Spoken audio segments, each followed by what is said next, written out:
മുതിർന്ന CPM നേതാവ് G സുധാകരനെതിരായ അച്ചടക്ക നടപടിയുടെ പാർട്ടി രേഖ പുറത്തുവന്നു. 2021 നിയമസഭാ തെരഞ്ഞെടുപ്പ് പ്രവർത്തനങ്ങളിൽ വീഴ്ചയുണ്ടായെന്നും ജി സുധാകരൻ തെരഞ്ഞെടുപ്പ് ഫണ്ട് തന്റെ ഇഷ്ടപ്രകാരം വിനിയോഗിച്ചെന്നും ഉൾപ്പെടെയുള്ള ഗുരുതര പരാമർശങ്ങൾ ഈ രേഖയിലുണ്ട്.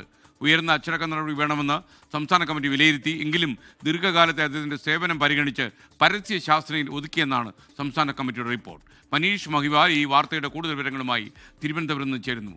മനീഷ്, ഗുഡ് മോർണിംഗ്, പറയും.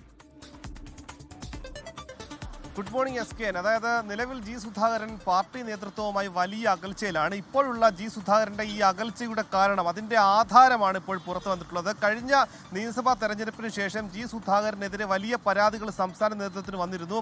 അങ്ങനെ പരാതി ലഭിച്ചതിന്റെ അടിസ്ഥാനത്തിൽ ഒരു അന്വേഷണ കമ്മീഷനെ വെക്കുകയും KJ തോമസും ഒപ്പം തന്നെ ഇളവരം കരീമിനെ അന്വേഷണ കമ്മീഷൻ അംഗങ്ങളാക്കിക്കൊണ്ടാണ് പാർട്ടി അത് അന്വേഷിച്ചത്. അങ്ങനെ അന്വേഷണം നടത്തി പാർട്ടി ജില്ലാ കമ്മിറ്റി അംഗങ്ങൾ മുതൽ തെരഞ്ഞെടുപ്പിലെ ജോലി വഹിച്ചിരുന്ന ഏരിയ കമ്മിറ്റി അംഗങ്ങൾ വരെയുള്ള എല്ലാ സഖാക്കളെ അല്ലെങ്കിൽ പാർട്ടി അംഗങ്ങളെയും മൊഴിയെടുത്തിരുന്നു. അതിൽ ഒരു റിപ്പോർട്ട് അന്വേഷണ കമ്മീഷൻ റിപ്പോർട്ട് കൊടുത്തിരുന്നു.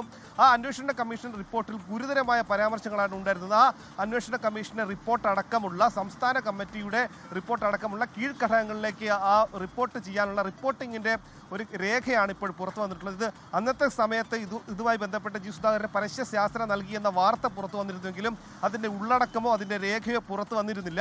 ഇതിൽ പറയുന്ന ഗുരുതരമായ ആരോപണങ്ങളാണ്. അതായത് തിരഞ്ഞെടുപ്പിൽ ഫണ്ട് സ്വരൂപിച്ചെങ്കിലും സ്വന്തം മണ്ഡലത്തിൽ, അതായത് അമ്പലപ്പുഴ നിയോജക മണ്ഡലത്തിലെ തെരഞ്ഞെടുപ്പ് ചുമതലക്കാരനായ ജി സുധാകരൻ സ്വന്തം മണ്ഡലത്തിന് വേണ്ടി മതിയായ തുക നൽകാതെ മറ്റ് പലയിടങ്ങളിലേക്കും തുക നൽകിയത് പാർട്ടി BC സെന്റർ കേന്ദ്രീകരിച്ച് അത്തരം ഫണ്ട് വിനിയോഗത്തിന്റെ കാര്യങ്ങൾ ശ്രദ്ധിക്കേണ്ട സമയത്ത് അദ്ദേഹം അത് പാർട്ടിയുമായി ആലോചിക്കാതെ ഫണ്ട് ഉപയോഗിച്ചു. ഒപ്പം തന്നെ അവിടുത്തെ സ്ഥാനാർത്ഥി, പാർട്ടി സ്ഥാനാർത്ഥിയായ H. സലാം SDP-യുടെ ആളാണ്, SDP-കാരനാണെന്ന് വലിയ രീതിയിലുള്ള പ്രചരണം വന്നു. അങ്ങനെ പാർട്ടിക്ക് എതിരെ പോസ്റ്റർ ഒട്ടിച്ചു. ആ സമയത്തൊക്കെ തന്നെ പരസ്യമായ ഒരു പ്രതികരണം നടത്താതെ ജി സുധാകരൻ മൗനം പാലിച്ചു. ആ മണ്ഡലത്തിന്റെ ചുമതലയുള്ള സംസ്ഥാന കമ്മിറ്റി അംഗം കൂടിയായ ജി സുധാകരൻ മനഃപൂർവ്വമായ വീഴ്ച ഉണ്ടാക്കി.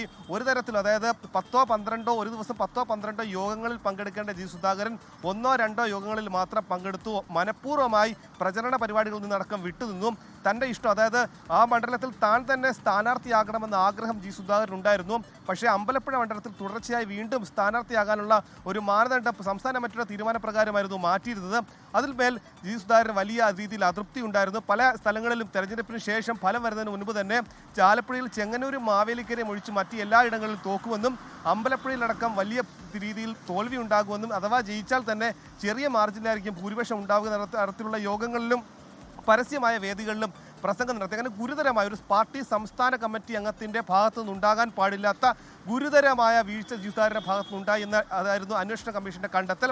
പിന്നീട് അന്വേഷണ കമ്മീഷന്റെ ഈ റിപ്പോർട്ട് അടക്കമുള്ള കാര്യങ്ങൾ സംസ്ഥാന കമ്മിറ്റിയിൽ ചർച്ചയാകുകയും സംസ്ഥാന കമ്മിറ്റി അത് അംഗീകരിക്കുകയും സംസ്ഥാന കമ്മിറ്റിക്ക് മുൻപാകെ ജി സുധാകരന് പറയാനുള്ള ഭാഗത്ത് ഏകപക്ഷീയമായ റിപ്പോർട്ട് സമർപ്പിച്ച് ജി സുധാകരനെതിരെ നടപടിയെടുക്കുകയായിരുന്നില്ല. ജി സുധാകരന്റെ ഭാഗം കൂടി കേട്ട ശേഷം ജി സുധാകരൻ പറഞ്ഞതിൽ പക്ഷേ തൃപ്തി തോന്നിയില്ല. ജി സുധാകരൻ ഒരു തരത്തിലുമുള്ള ഒരു സ്വയം വിമർശനം അക്കാര്യത്തിൽ കൈക്കൊണ്ടില്ല. പക്ഷേ അദ്ദേഹത്തിനെതിരെ പാർട്ടിയുടെ ഭരണഘടന പ്രകാരം ഏറ്റവും ഉയർന്ന ശിക്ഷ, അതായത് പാർട്ടി അടിസ്ഥാനപരമായ മെമ്പർഷിപ്പിൽ നിന്ന് പുറത്താക്കുക എന്നതാണ് പാർട്ടിയുടെ ഏറ്റവും വലിയ ആ രീതിയിലുള്ള അച്ചടക്ക നടപടി. അങ്ങനെ പക്ഷേ പുറത്താക്കേണ്ട എന്ന തീരുമാനമെടുത്തത് അമ്പലപ്പുഴ മണ്ഡലത്തിൽ പക്ഷേ പാർട്ടി സ്ഥാനാർത്ഥി ജയിക്കുകയും അദ്ദേഹത്തിന്റെ വർഷങ്ങളായിട്ടുള്ള പാർട്ടി സേവനങ്ങളെ പരിഗണിച്ചുകൊണ്ടാണ് അത് പരസ്യമായ ശാസനയിലും താക്കീതിലും ഒതുക്കിയത്. പിന്നീട് ജി സുധാകരൻ തന്റെ അതൃപ്തി രേഖപ്പെടുത്തിക്കൊണ്ട് സംസ്ഥാന കമ്മിറ്റിയിൽ നിന്നും സ്വയം വിരമിക്കുകയും ബ്രാഞ്ച് അംഗമായി മാറുകയാണ് ചെയ്തത്. ഇപ്പോൾ ജി സുധാകരൻ ജില്ലാ സെന്റർ കേന്ദ്രീകരിക്കുന്ന ബ്രാഞ്ച് അംഗം മാത്രമാണ്. അങ്ങനെ 4 വർഷങ്ങൾക്ക് മുൻപ് ജി സുധാകരൻ പാർട്ടിയുമായി